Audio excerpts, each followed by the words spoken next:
Subscribe GA. Hello everyone, and welcome to my General Hospital official channel. I hope everyone is having a wonderful day. Before we begin, please hit the subscribe button and give this video a thumbs up. Willow Tait receives her miracle cure. Willow Tait wonders if someone donating bone marrow to her was a gift in the General Hospital recap. Highlights from General Hospital. Willow had a support system with her as she began the bone marrow transplant in this episode.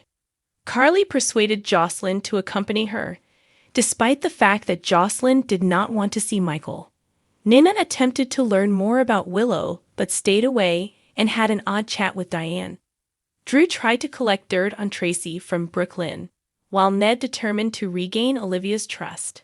Let's delve a little deeper into the details now. Willow's marrow time. Willow, Caitlin McMullen, remained in her isolation room while her bone marrow transfusion began, with Michael, Chad Duell, and the children looking through the glass. TJ, Taj Bello, told Michael that there was nothing they could do for Willow except be there for her. Sasha, Sophia Matson, arrived soon after to lend encouragement, and the bone marrow process moved slowly. Michael promised Willow over the phone that everything would be fine. Willow requested to speak with Sasha and inquired as to whose mother she could cry out for if she died. The one who murdered people and was raped by a cult leader, or the one who just did not like her as an adult. Sasha simply wanted Willow to stop worrying about dying. The transplant began after Michael called Willow one more time.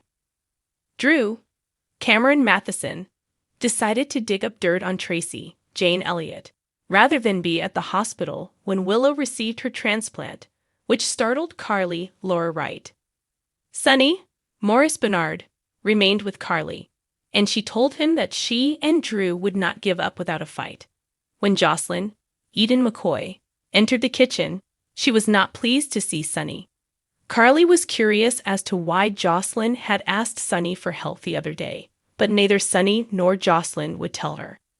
Carly informed Jocelyn after Sonny departed that Sonny and Nina Cynthia Watrous were engaged, but immediately dropped the issue so they could rush to the hospital. Carly was astonished when Jocelyn told her that she and Michael had a fight, and that she might not want to go. Carly inquired about the fight, but Jocelyn quickly moved the subject to Sonny and Nina. Carly said that the engagement was a relief because she is now with Drew and can have a fresh start. This to find out what's next on General Hospital. Finally, Carly persuaded Joss to inform her that she had gone to Sonny and requested him to fire Dex Evanhofer, but Sonny refused, stating that Dex would have to beg to be fired himself. When the conversation concluded, Carly persuaded Jocelyn to accompany her to the hospital and pretend she and Michael didn't dispute. Sonny's request and Nina's desperation. Nina was also concerned about Willow, but she couldn't persuade the hospital to provide her with any information regarding her condition. Diane, Carolyn Hennessy, soon arrived to visit Sonny but first congratulated Nina on her engagement. Nina tried her hardest to make friends with Diane, but she was instructed to settle with Cordial. Nina saw this as an opportunity to offer Diane some friendly counsel about not making her career her entire existence. Nina questioned bluntly if Diane had somebody special in her life, and Diane refused to answer. In fact, she wanted Nina out of her life since she doesn't share sensitive information with those with whom she is simply courteous. Sonny soon returned home, and the SEC quickly became a topic of discussion. Nina was taken aback when Sonny revealed that the government wanted Carly to turn on Sonny. Nina predicted that Carly would be tempted, but Sonny was skeptical. Sonny was satisfied when Carly stated that she would never provide evidence to the feds.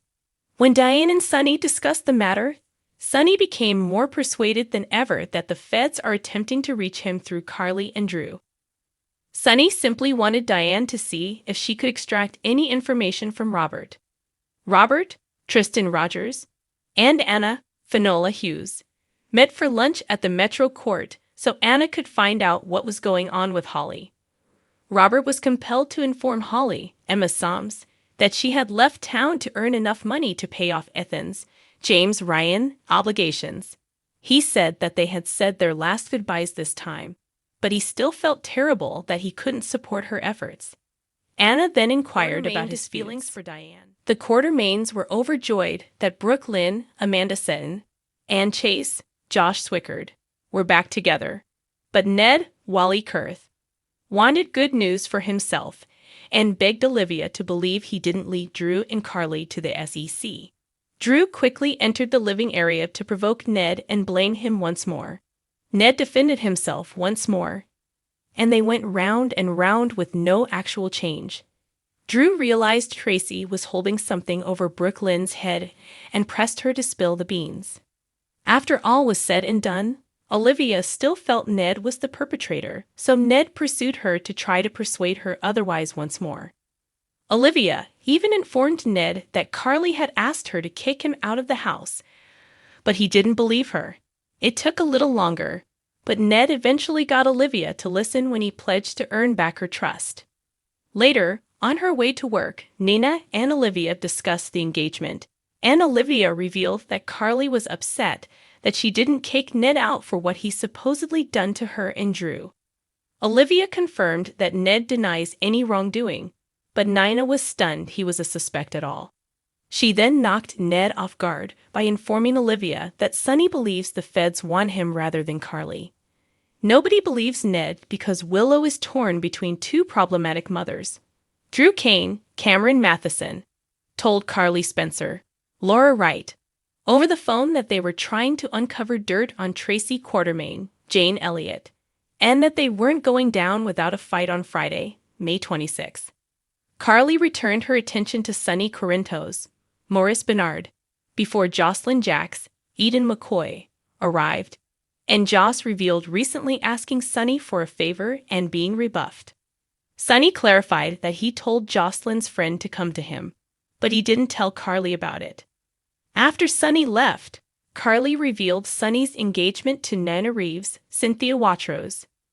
Jocelyn also disclosed to Sonny that she urged him to terminate Dex Heller, Evan Hofer. But Sonny told her that Dex would have to ask for it himself. Joss first pretended that her disagreement with Michael Corinthos, Chad Duell, was because he didn't approve of her relationship. Nonetheless, Jocelyn recognized Michael's need for assistance because Willow Corinthos, Caitlin McMullen, treatment was today, so she accompanied Carly in heading to G8. Diane Miller, Carolyn Hennessy, arrived over at Sonny's apartment to see Sonny, so Nina admitted he was gone sharing some news with Carly. After inspecting Nina's engagement diamond, Diane advised that congratulations be extended to the jeweler. Diane was disrespectful and continued to attack Nina, who believed they might at least be civil despite their differences. When Nina inquired about Diane's personal life and whether she had a special someone, Diane declined to discuss private topics. Despite Diane's reservations about Nina, she hoped Nina made Sonny happy. When Sonny returned home, he insisted on chatting with Diane in front of Nina, and mentioned that the Justice Department might make an offer to get Carly to flip on him. Sonny stated that he advised Carly to accept the offer, but she rejected. Nina was still concerned about what Carly would do if she had to choose between Sonny and her children. After Nina left, Sonny encouraged Diane to speak with Robert Scorpio, Tristan Rogers, to learn more about the source of the SEC tip. Sonny examined the idea that there was no true tip at all, and that the SEC was simply assisting the Justice Department in locating him.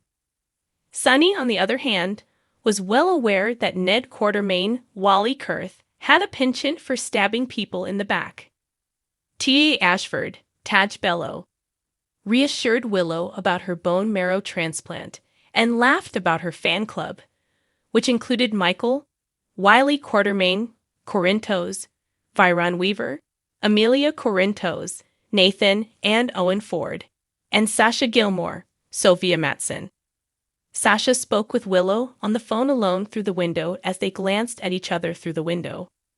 Willow compared it to being in a foxhole, which reminded her of stories about soldiers crying out for their moms with their dying breath. Willow was left wondering if she'd call out for Harmony Miller, Inga Cadrinal, or Nina, given her issues with both.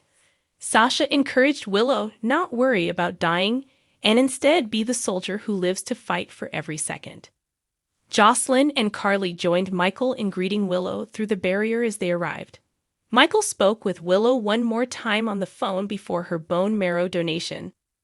When Sunny arrived later, Michael looked over without his typical frown and seemed more open to the visit now that they'd reached an agreement. Willow, on the other hand, remembered certain family events and kept optimism alive while the treatment began. At the Metro Court, Robert informed Anna Devane, Finola Hughes, that Holly Sutton, Emma Soames, was leaving town, encouraged him to prompting speak with Diane. Robert wasn't sure where Diane stood on her feelings for him, but Anna urged him to ask Diane as she entered.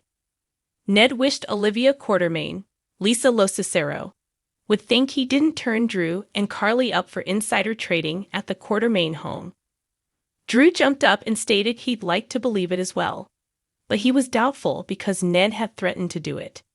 Ned defended his threat as hollow because he didn't follow through. In a private time with Olivia, Ned pledged not to be a snitch and placed a passionate kiss on her. Olivia took off for the Metro Court after warning Ned to vow not to do anything dumb. Tracy Quartermaine, Jane Elliott, then indicated to Ned about staying in Port Charles. Ned expressed his fear when Tracy said she understood how to keep herself busy. Meanwhile, Drew questioned Brooke Lynn Quartermaine, Amanda Seton, about her connection with Tracy, who Brooke Lynn claims is very generous. Unfortunately, that charity always came at a cost, and these trips home were usually disastrous. Brooke Lynn speculated that Tracy's smile indicated that someone was paying. Drew was curious if Brooke Lynn was the one paying now and requested clarification, especially given BLQ's unexpected return to deception. Tracy eventually returned and begged to borrow her granddaughter, which ended Drew's investigation. Back in the Metro Court, Olivia observed Nina's ring and told her about her recent disagreement with Carly. Olivia would prefer to believe Ned was not responsible for the SEC tip, but she kept asking herself who else could have done it. Olivia was curious after Nina stated something regarding Carly and Drew's situation. Nina then mentioned that she had heard the authorities might use Drew and Carly's legal difficulties to track for Sunny. According to General Hospital spoilers, Nina will keep trying different angles to get Carly locked up, so stay tuned. Thanks for watching if you like this video. So please don't forget to subscribe my channel and don't miss any update.